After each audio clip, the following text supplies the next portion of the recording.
So what's up mga men, another video na naman ang i-upload ko. Yes, tama ang narinig mo kaibigan, another video na kung saan bibigyan ko kayo ng tips or idea kung paano ba daw ba mataas o tumaas ang ating engagement. So simple lang kaibigan. At syempre huwag mong kalimutang i-like and subscribe.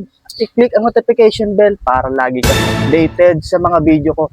So sa video na ito at kung bago ka pa lang, panoorin mo hanggang dulo. Tiyak na para sa ito at tiyak na may matututunan ka dito. Syempre sa mga baguhan dyan na content creator, huwag kayong mawalan ng pag-asa dahil darating din tayo at makukuha rin natin ang mga gusto natin. Kaya panoorin mo tong video na to, huwag na natin patagalin. Let's go!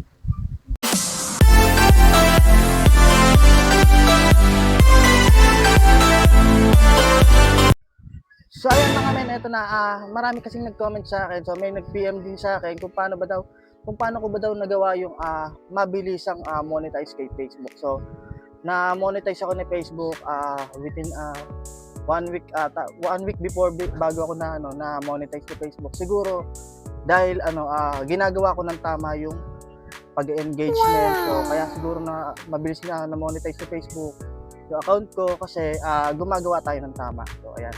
Number 1 kasi sa ating pag-uusapan is yung tips kung paano daw natin mabilis tayong ma-monetize sa Facebook. Simple lang mga kaibigan, gawin natin ng tama yung pag-engagement about mga video natin na napapanood sa mga reels, newsfeed. So any tips para sa mga tumaas ang engagement is yung video na pinapanood natin sa reels is panoorin natin ng buo syempre.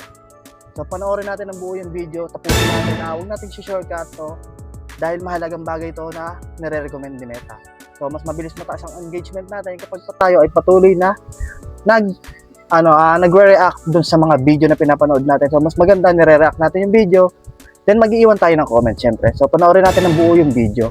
So para mas tumaas yung engagement natin, mas maganda yung resulta ng ng feedback ni Facebook. So mas mabilis nating mabilis tayong ma-monetize kapag yung ni Meta is nagagawa natin. So ayan ang paraan kapag tayo ay makikipag-engagement para tumaas ang ating engagement. Siyempre, mag-upload din tayo ng mag-upload.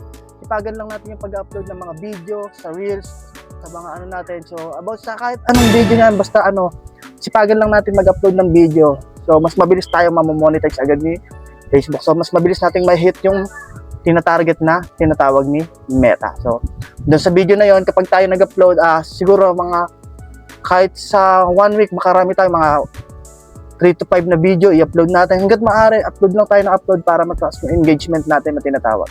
So doon mas mabilis tayo ma-monetize ni Facebook. So mas mabilis natin makikita o malalaman kung tayo ay na-monetize ni Facebook kasi merong lalabas na tinatawag na earnings na tinatawag. So ayun, kapag tayo ay na-monetize na, may lalabas na dashboard natin na earnings kung tayo ay content monetize na ni Facebook. So sipagan lang natin ang pag-upload ng mga video hanggat maaari.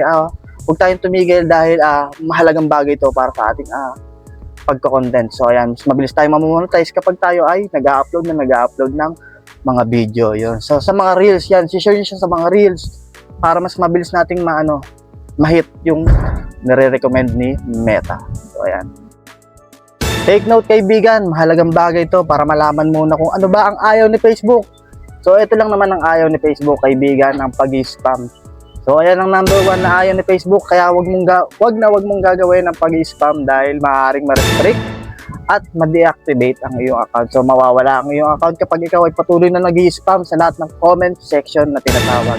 So kahit mag-flash like ka man sa mga comment section, maaaring ma-detect ni Meta ang iyong account kapag ikaw ay patuloy na nag-spam.